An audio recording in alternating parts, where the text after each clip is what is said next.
communication and diplomacy are undeniably fine in international relations, in politics, and perhaps in business. Even finer is a country's ability to explore these elements in her interactions with other countries around the world. A lovely welcome to all and sundry to today's episode of the Youth Time on Grace Live TV. Our diplomatic voyage stopped on the country that shares borders with Bolivia, Ecuador, Brazil, Colombia, and Chile. I present to you the third largest country in the southern part of America, the Republic of Peru. Bilateral relations between Peru and Ghana commenced in the year 1987, a friendship aimed at attaining peace, security, and economic development. A friendship built to fight illegal mining and drug trafficking. In recent years, the friendship has seen some form of political consultation agreements, and these agreements are purposed to allow the flow of ideas between the two countries in the sectors of agriculture,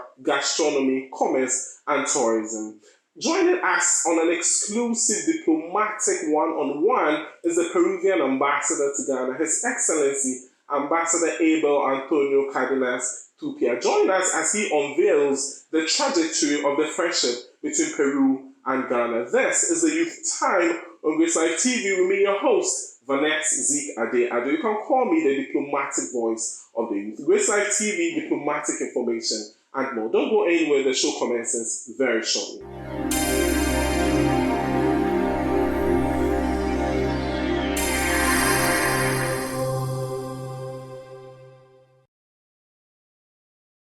So welcome to the Youth Time today. I'm here with the Peruvian ambassador to Ghana.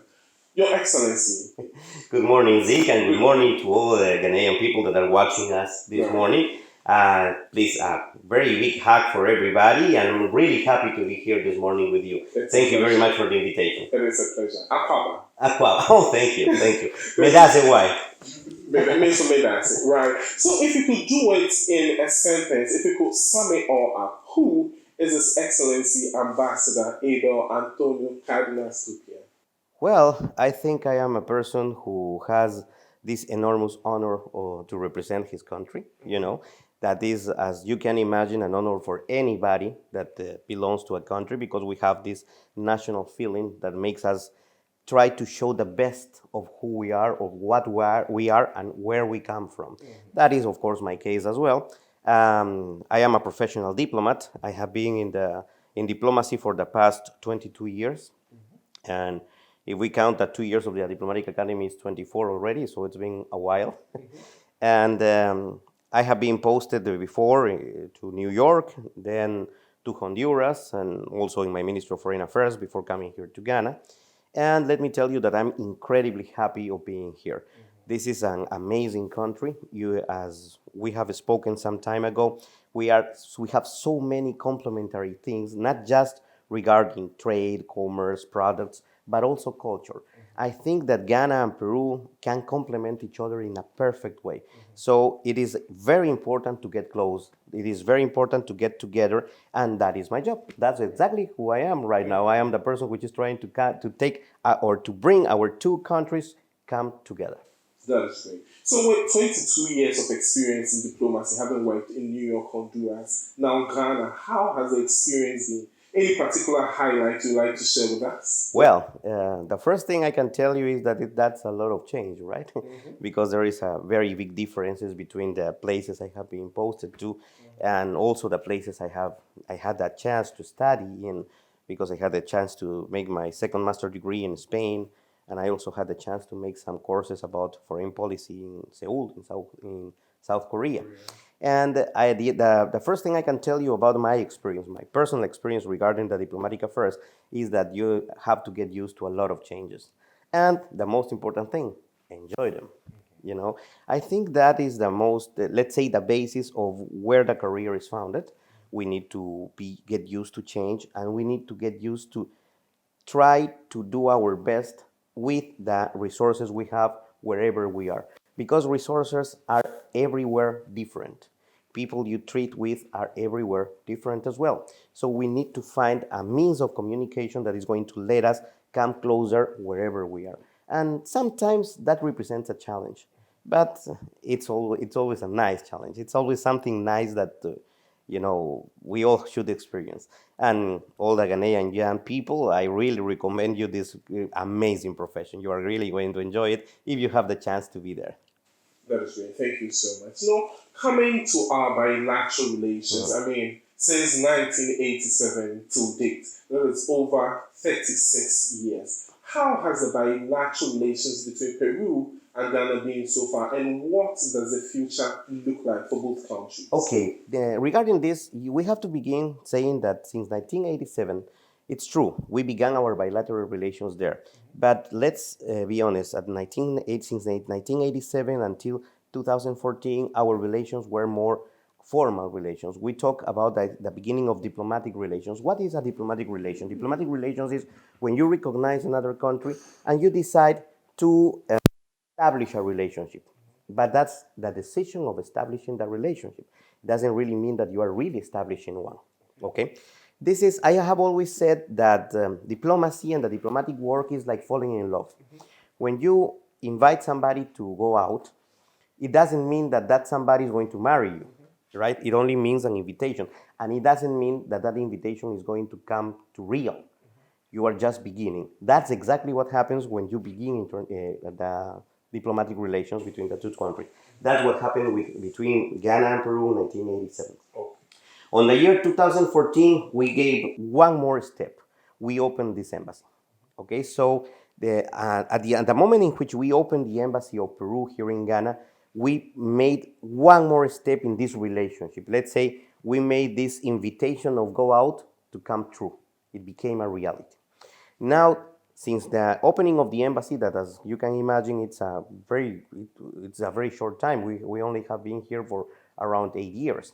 So during these 8 years, what we are trying to do is to come closer, to get a little bit more known for each other. One important thing when it comes to talking about bilateral relations between two countries is that the two countries must know each other. And that is the beginning. That is the part in which we are right now, promotion. We are just trying to promote not just Peru in Ghana, but also Ghana in Peru. Why? Because a bilateral relation is a relationship that comes from both sides. Cannot be just from the side of Peru, cannot be just from the side of Ghana. It has to come from the both sides. Why? Because a bilateral relation is a relationship that should be beneficial for the two parties.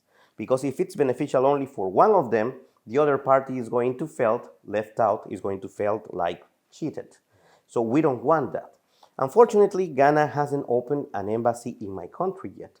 That is why I was telling you that my main concern right now is not just promoting Peru in Ghana, but also Ghana in Peru. Why? Because I perfectly know, because of the experience I have, that this relationship is only going to work if the two parties come together and the two parties know each other in a proper way. Let me tell you something. Like a couple of weeks ago, I was giving a small conference in the Legon campus for the students of Spanish. There, they have an amazing Spanish school there in the Legon campus. Let me tell you, it's an amazing place. So I was giving them a little conference, telling them something about my country, something about Peru, how Peru is, what are the things that make us so similar to Ghana, some historical past that we might have in common, and all those things. And the first thing I asked all the students is, what is the first idea? What is the first thing that comes to your mind when you hear the name of my country? When I say Peru, what is the first thing that comes to your mind? And everybody answered Para. Yeah, because of the song, right? Yeah. Peru, Para. Yeah. So, that might be something like a little funny, perhaps, but it is true. What do I mean? I mean that the country must be promoted in every aspect, in every way possible. If a song helps us promote it, we are just going to use it. The important thing is just like that, like Ghanaian young people have this idea. When they hear Peru, they immediately want to answer Para. Well, Peruvian people should answer something when they hear Ghana. That is the important part, you see. So what I'm trying to do right now, the first thing I'm trying to do is promote a little bit more about my country here in Ghana, so all Ghanaians know what Peru is, where it is located, what it offers, what you can get from there, what you can achieve there as well. And at the same time, trying to promote a little bit of Ghana in Peru. So Peruvian citizens also can know that Ghana exists. And Ghana is a country that is different from the countries that are around Ghana. Because sometimes we have this idea in my continent, especially in Latin America, that when you talk about Africa, for us, Africa is like a big country. So Africa is one big thing, and everybody is the same, but which is not true. Yeah. Even here in Ghana, I had that chance to experience these amazing and beautiful differences you have that those differences are the ones that make Ghana such a paradise and such a paradisiacal place. The difference between the tribes. You have Ashantis, Ewes, Fanchis. It's amazing. It's gas. I had a chance to go to the Omowo festival last Saturday.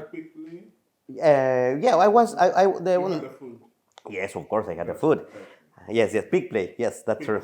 Yes, I was there. I received an invitation from the GA Council.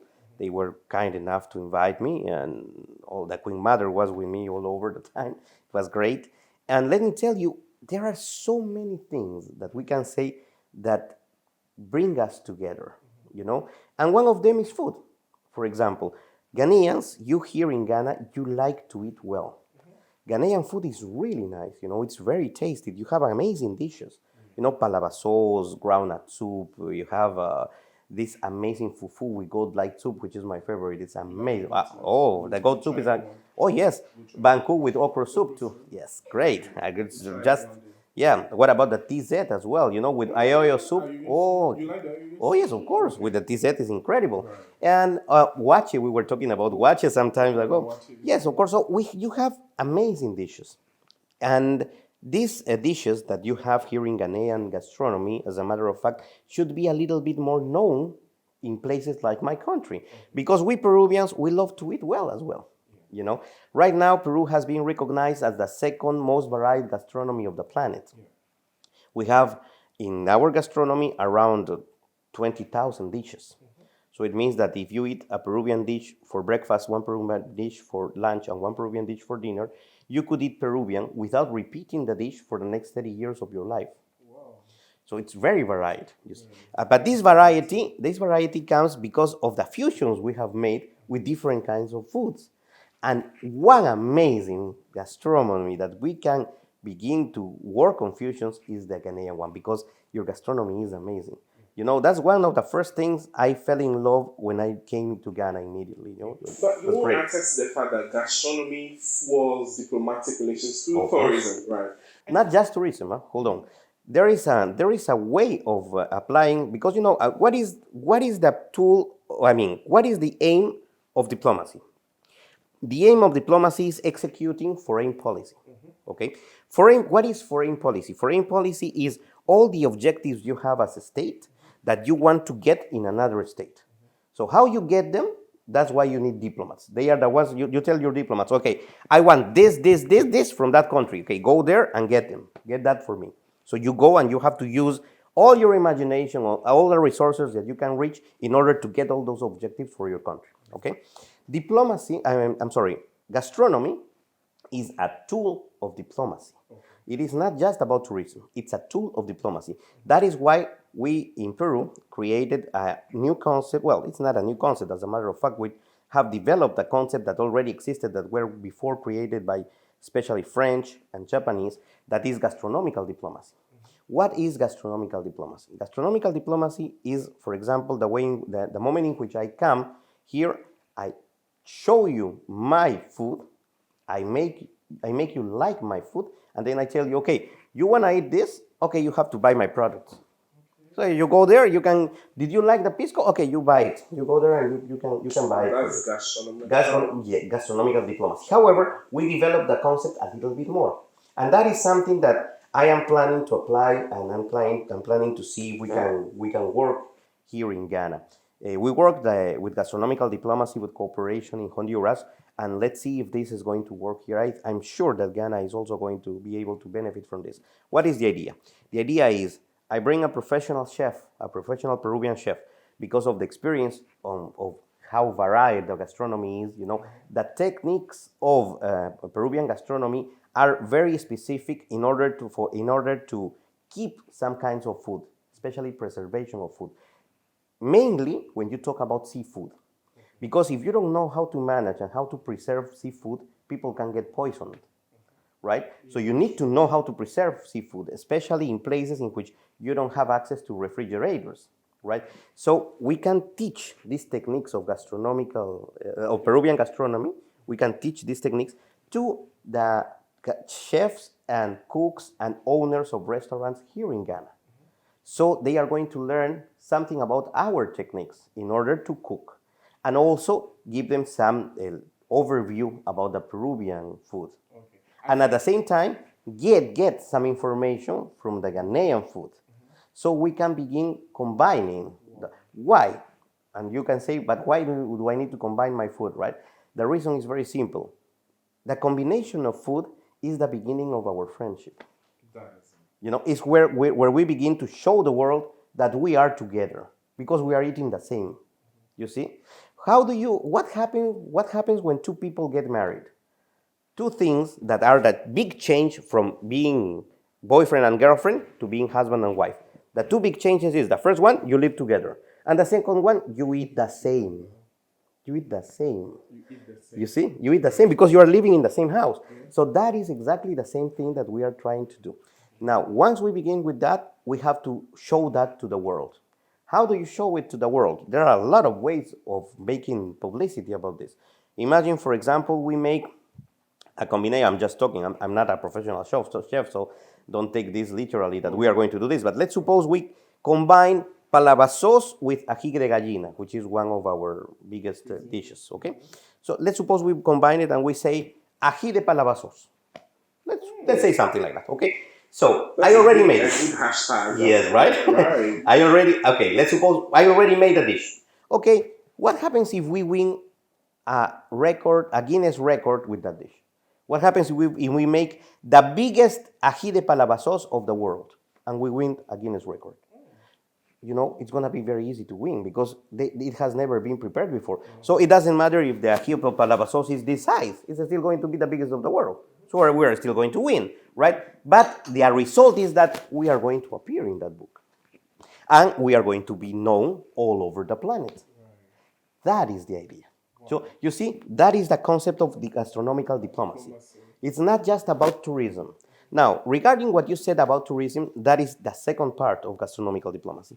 If you learn new techniques for your gastronomy and in order to prepare food, your offer of gastronomy, I mean your gastronomical offer, is going to become better. Because you're gonna be able to put new flavors, new combinations, new presentations of food, right? And let's not forget that when we talk about tourism, there are three main columns of tourism. Those are the three columns in which tourism is built. The first one is infrastructure. I mean, well, every tourist needs a place to sleep, okay? So you need hotels.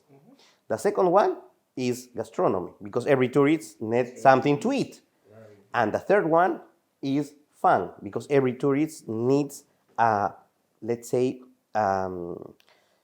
needs to have something to do. You know, different, and that is where we make the differentiation of tourism, because there are people which are interested in history, there are people which are interested in archaeology, there are people which are interested in nature, there are people which are interested in, I don't know, discotheques, there are people which are interested in religions, there are people, so it depends. Yeah? Yes. However, you need to give those things, and you need to give that exactly what the people want. But the first two ones, and this part in which you need to give what the people want, does not depend on you all the time. Because if people are, let's say, interested in archaeology, it's going to depend if you have archaeological places or you don't. If you don't have archaeological places, unfortunately, you cannot build archaeological places, right? It's already gone. But the first two ones, you can work on that as a country. Which are the first two ones? Hotels, infrastructure.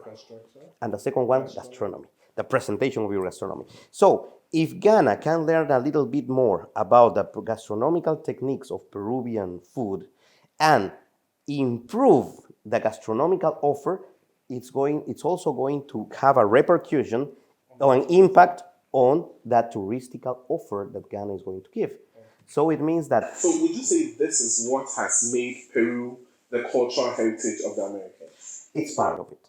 It's not that. It's not just that, but it's part of it. Let's not forget that in order to become part of the whole cultural heritage, you need to have history as well, right? So it's Peru has a history of 5,000 years. The oldest civilization of all America was placed in Peru. The name was Caral. Caral was a civilization that is, let's say, something like that admires everybody, especially sociologists. Why? Because we all know that according to the political realism of Hans Morgenthau, the human nature is just one and constant, okay? So it means that humans are humans because they want to have power and they are going to fight for power all the time. But however, if you think about that is the reason why there is conflict, because everybody wants to have power. So there is conflict, and that is the reason why there are wars. So it's always being wars all over. However, when you see Caral was a civilization that had no army. No weapons were found in Caral. So that is something incredible. How did they build? How did they build a whole civilization 5,000 years ago without a weapon? Without an army, without a conflict. How? You see, that is a mystery. Another mystery is that according to Ferdinand de Saussure, which is the father of linguistics, of modern linguistics, you know, the best way of organizing your thoughts is writing. You write, your thoughts are organized. So it means that in order to create a whole civilization, you need to have writing. You know, that's why you see Egypt, for example, and all the hieroglyphics, right? Writing. Why? Organization of thoughts. The Incas Empire and also Caral, they didn't have writing. And even though they didn't have a real writing, the organization of thoughts, the social organization, and the architectural things are still there 5,000 years later. How did they do that without writing? So it means that there was another way of organizing thoughts that we don't know now. But 5,000 years ago, these people really knew. You see, so those are things that we are still investigating, and that's why I was telling you, gastronomy is part of it, but it's not all. The only thing that made you the cultural heritage. I want to go back to the bilateral relations. Now, bilateral trade relations. Over the years, we have statistics show that trade relations between Peru and Ghana have been staggeringly low. What are you doing as a Peruvian ambassador to boost the bilateral trade relations between Ghana and There are two things that we need to understand. Okay, the first one is that Peru and Ghana are two countries which, geographically talking, are not close. We are far away. Okay, it means that whatever you are going to bring from Peru to Ghana or from Ghana to Peru needs to cross half of the planet, usually by sea. Because if you do it by plane, it's going to be too expensive, okay? So it's going to take a lot of time, because if you cross half of the planet by sea, you know that it has to stop in many ports and harbors and stuff. So it's going to take you at least from 3 to 6 months to arrive from one place to another. That's one thing. The second thing that we have to consider is that in order to begin this commerce, and in other words, in order to begin this trade that is going to be long, and of course, because of being long, it's also going to be a little bit more expensive, we need to really want those products, right? And those must be products that we can get from there with a very, very good advantage. Because if I don't get a very good advantage products with good prices from the other part, I'm not going to be able, or I'm not going to be interested in waiting that long, or in paying all the fees that I need to pay, okay? So products, of course there are.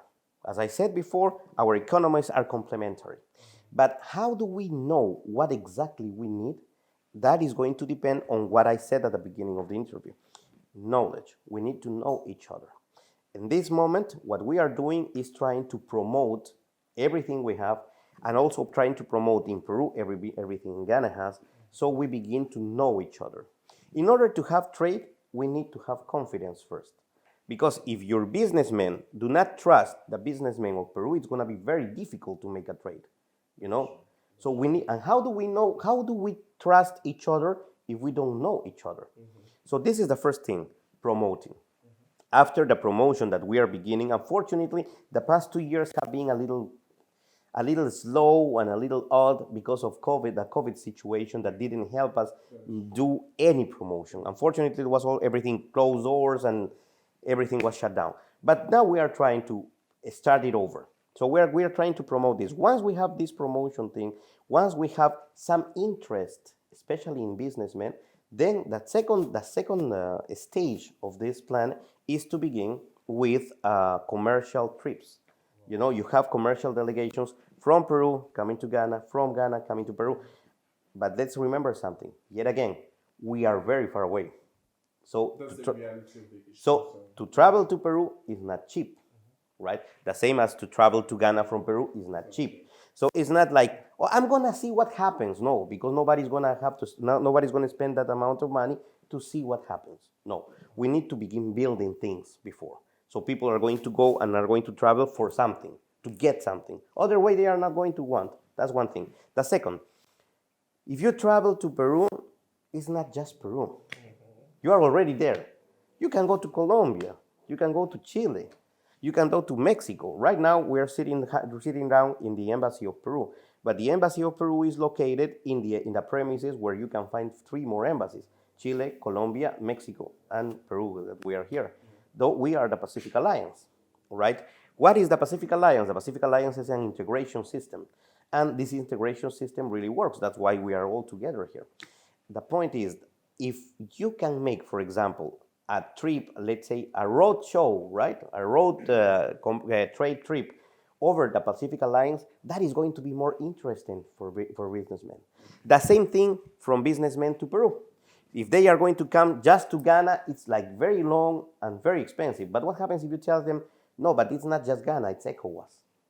You know, so walk around ECOWAS. You have here Togo, you have here Cote d'Ivoire, you have here, I don't know, Nigeria, etc., etc.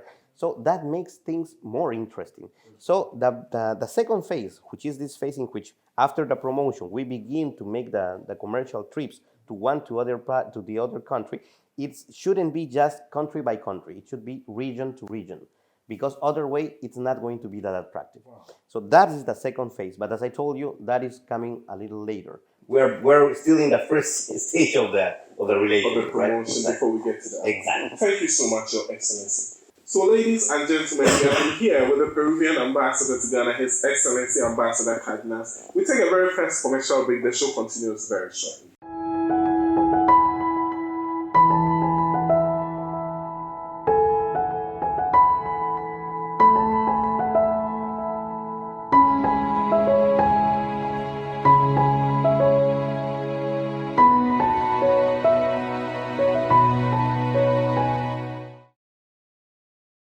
So welcome back to the Youth Time. I've been here with His Excellency Ambassador Cardenas, the Peruvian ambassador to Ghana. We were delving deeper into the bilateral trade relations between Peru and Ghana. We touched on gastronomy and gastronomical diplomacy. I had it correct, right? Thank you so much. So back to the issue of agriculture.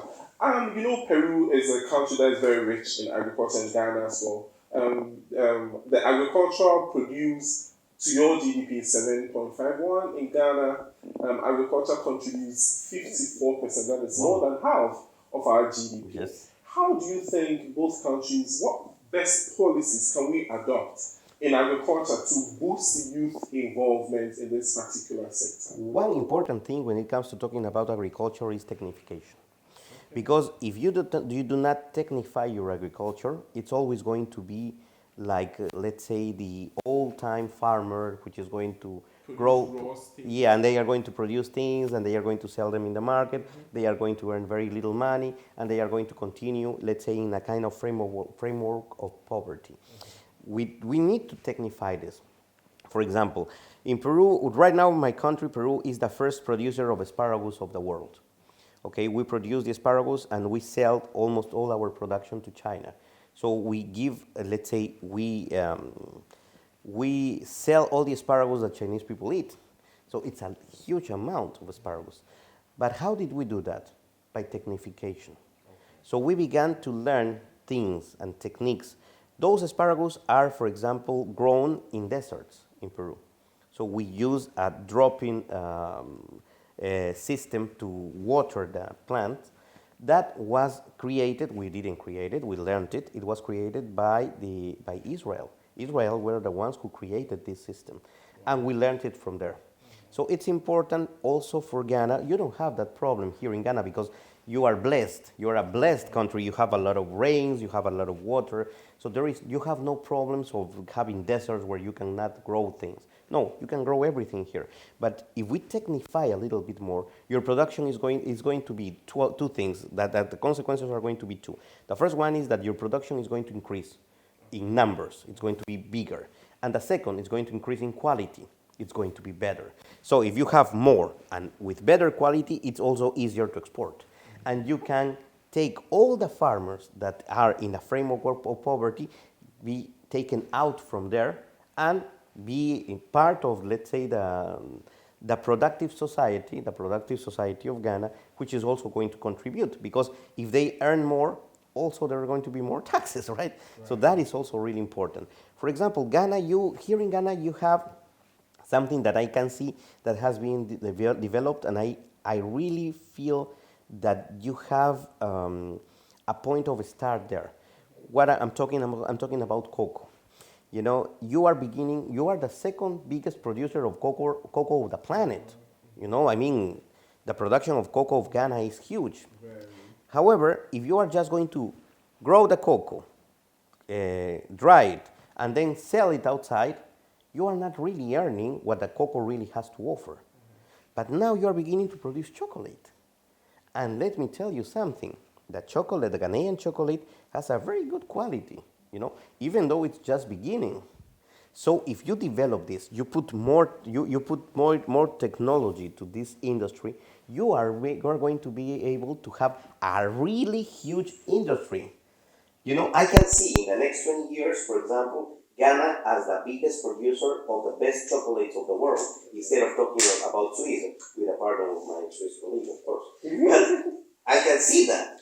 Why? Because you are already doing it. Yeah. But what you need is a little more of technology. Okay, so the little more of technology might also harm the environment. We were talking initially about fighting the issue of illegal mining and all. I mean, that is where part of our MOUs are. How do we move towards a more environmental friendly means of agriculture thereby protecting the environment? That is something that is a little hard.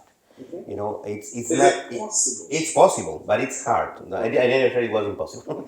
I said it was hard. Why? Let's not forget one thing. Wherever the man puts his hands, he's already affecting the environment. Right? Wherever you put your hand, you're already affecting the environment.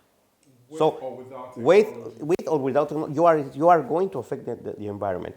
Whether because you made noise, because you cooked and you heat something that shouldn't be heated, stuff like that, right? So wherever you are going to, as a man, put your hands on, when we are talking about, let's say, places like jungles or stuff which are very virgin, right? Wherever you put your hands, you are going to affect the environment there.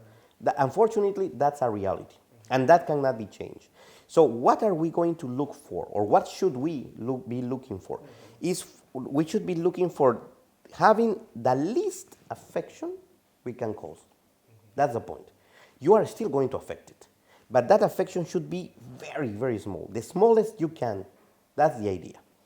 Because if you are going to come out with this idea that there should be no affection, so we should do nothing. We should just stay here and maybe even turn off the lights, because we are even affecting here because of the light. Yeah. So, but we cannot, because our civilization should go on. So we need to find a way of affecting the environment to give the least consequences possible. That is the idea. Now, how do you do that? Yet again, technology. Unfortunately, why do I say unfortunately? I say unfortunately because technology requires big investments, because technology is not cheap. Technology is something that unfortunately you need to pay for, especially when you are countries like Peru or Ghana that we don't really develop technology. You know, we don't have this capacity of technological innovations that other countries have. You know, like, I don't know, Japan, Korea, you know, they really can innovate in technology. Our countries cannot. Why? It's not because we cannot. It's not because we're incapable. It's just because we don't have the means yet. Yet again, yet.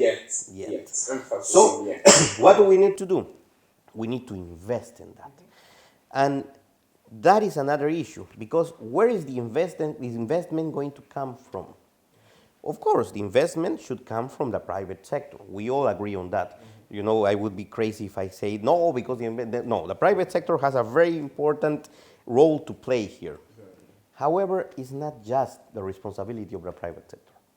The government needs to also put a little bit of investment there, or at least push the investors, the private investors, in order to make them think that this is going to be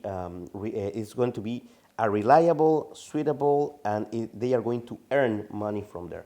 You know, maybe giving them some advantages like tax exonerations, stuff like that. That is very important, because if you don't start first importing, because unfortunately that's the first step, and then developing technology for this stuff, it's going to be very, very difficult to achieve this environmental protection that we are all looking for.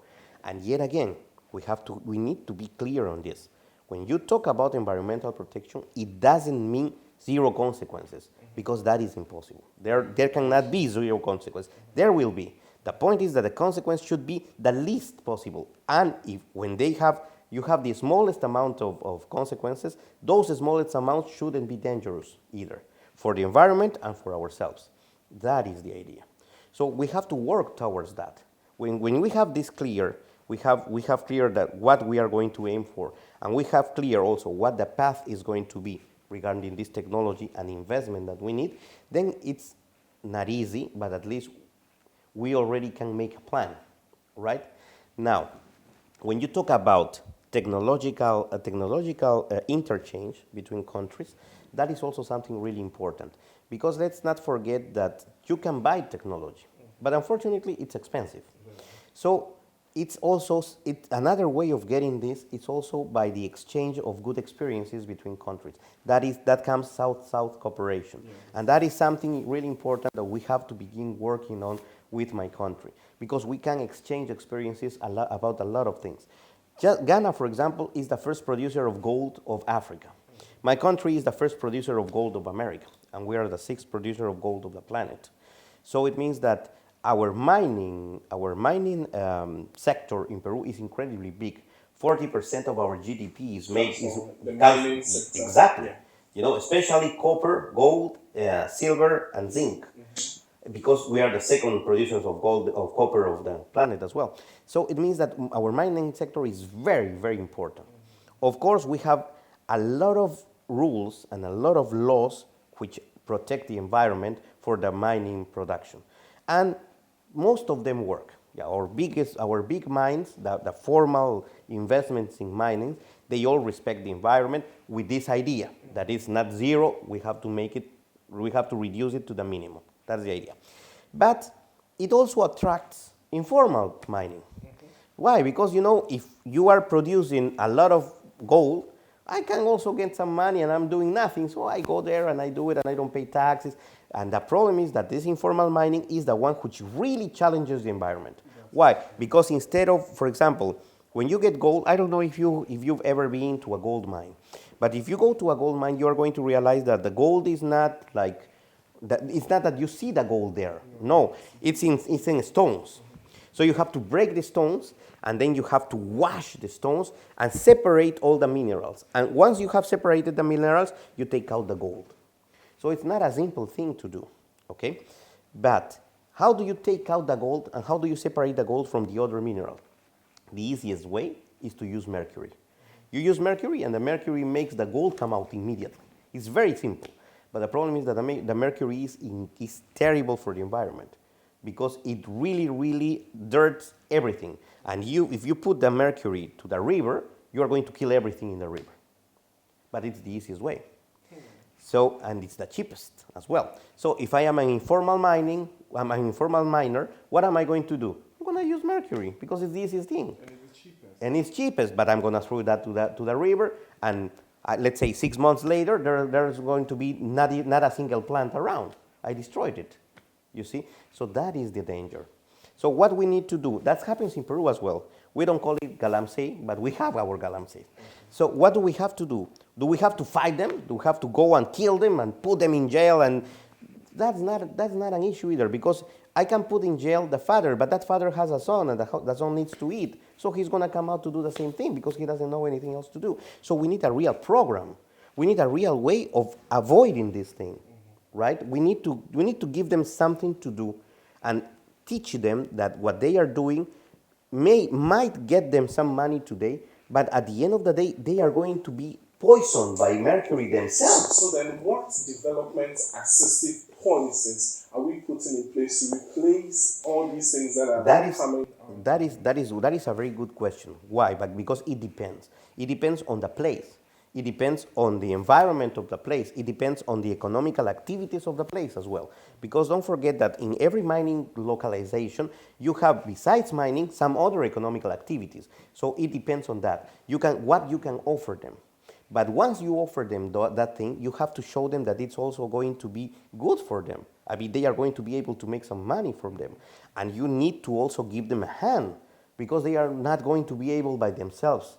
So all this needs a plan, you know. We need a project, we need a planification, and that planification is going to depend on the location of the mine, is going to depend on the quality of the people, the quantity of people which are involved in this illegal activity. It's going to depend on lots of things. So we don't really have a recipe that is going to work all over the planet, no. But Peru, my country, has some experience in this. So that's something we can share too, you know. And as I said, imagine, we are exactly in the same thing. That's why I was saying that our economies are complementary. We produce gold just like you do. And we have the same problem with illegal minings just like you do. The point is, now we can learn from each other how every one of us tries to combat it, in order to find a good way to do it and a good way to cut it off. Because as I said before, the idea is not just to put somebody in jail and 2 days later somebody else is going to take his place. Because if I do that, I'm not really solving the problem. You know? The only thing I'm doing is putting more people in jail, and the state is not going to have the resources to pay for the food of so many people that are incarcerated. So I need to find a real solution.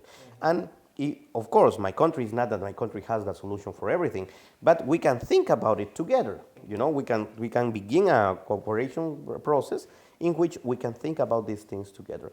And this is just about mining when it comes to talk about environment, but environment is much more than mining. So there are a lot of things more that do not have to do with agriculture or mining, but with protection of environment as it is. You here in Ghana, for example, have amazing places like the Tamale National Park. You've been there? Yes, I went to Mole National Park. Yes, I had a chance to be there in Zaina Lodge, for example, and that is a very interesting project. The way you have managed it is amazing. We have also some natural parks like those, but for example, we can learn from you how you managed it. You have things to teach us as well, you see? Why? Because that also happens, protection of environment. And as I said before, it doesn't mean you are not going to affect the environment by putting a lodge there. You are going to affect it. The point is that that affection, the consequences should be minimum. That's the idea. And there shouldn't be dangerous, especially for all these species that are living there. That's the idea.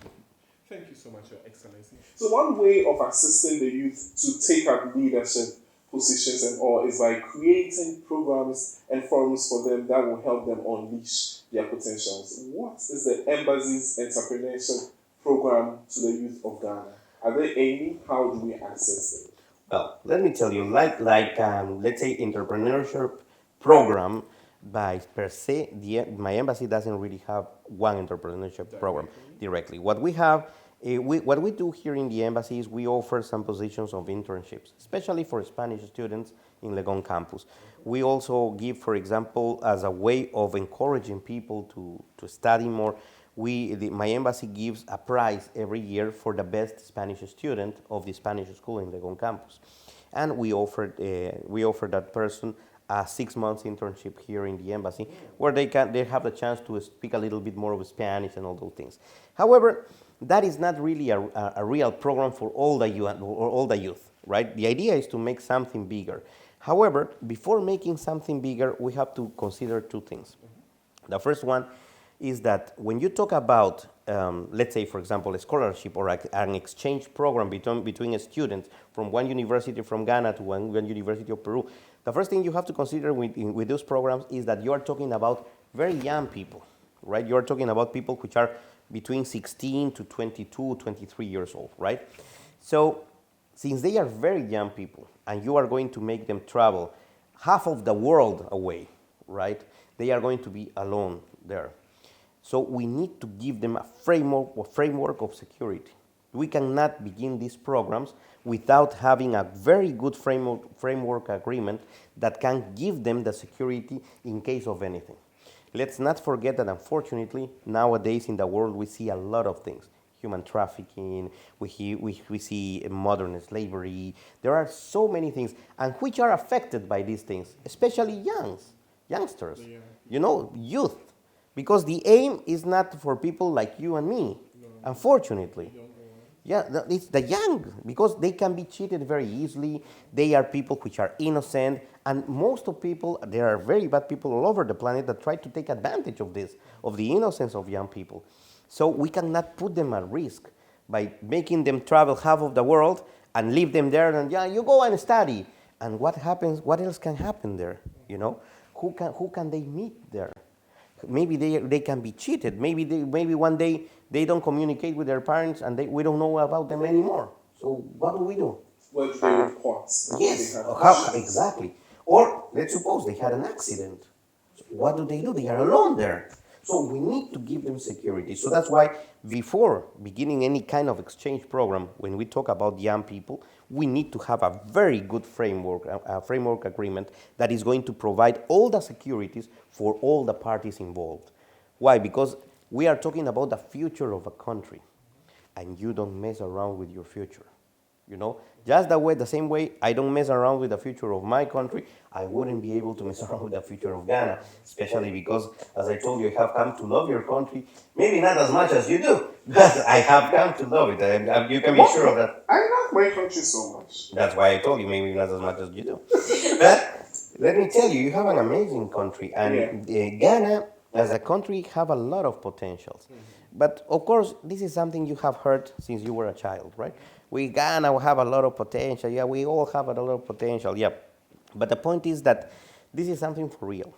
When I say you have a lot of potential, I am not talking about, as I said before, the blessings that you have a lot of water, that your agriculture is very good, that you are the second producer of cocoa of the world, that you are the first producer of gold of Africa, that you have this idea. You are beginning to earn some experience regarding the promotion and the development of technology, because you can build cars here. Yeah. You can. That's true, and that is not a little thing. Building a car is something huge, but you can do those things. But I'm not talking about that. What I'm talking about is the people you have here.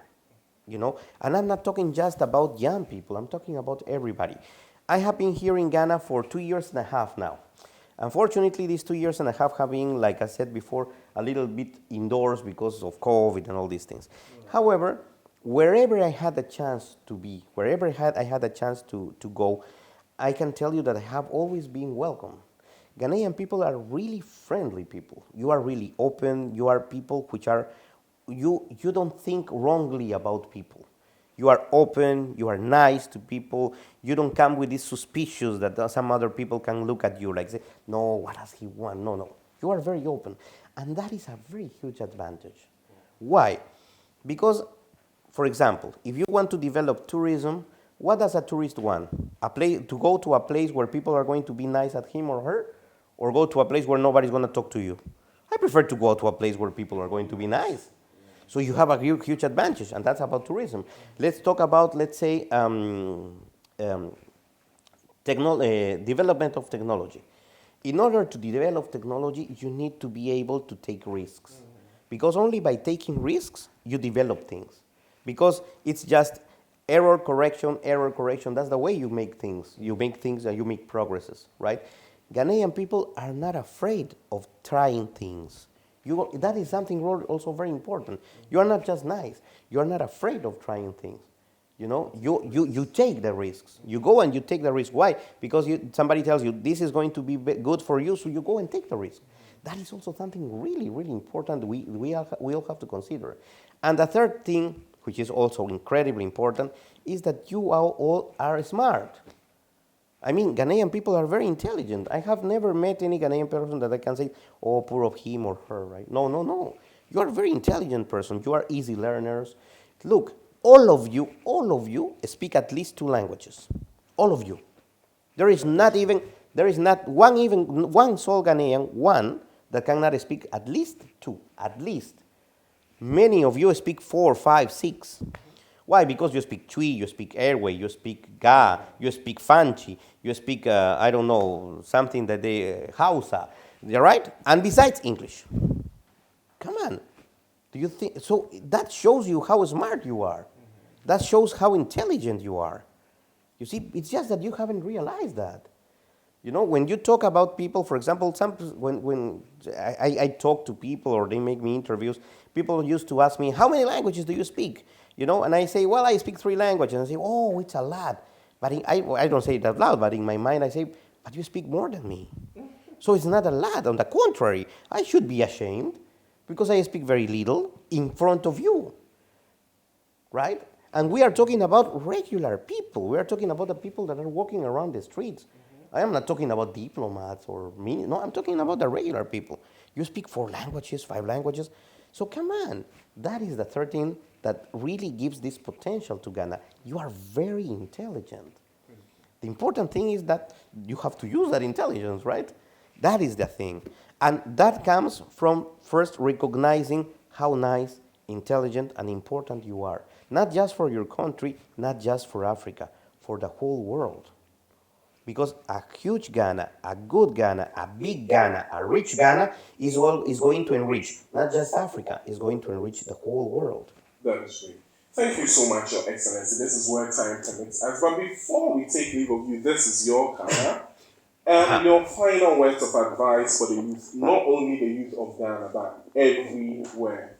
People who aspire to sit in your stead one day, become an ambassador, people who just admire you.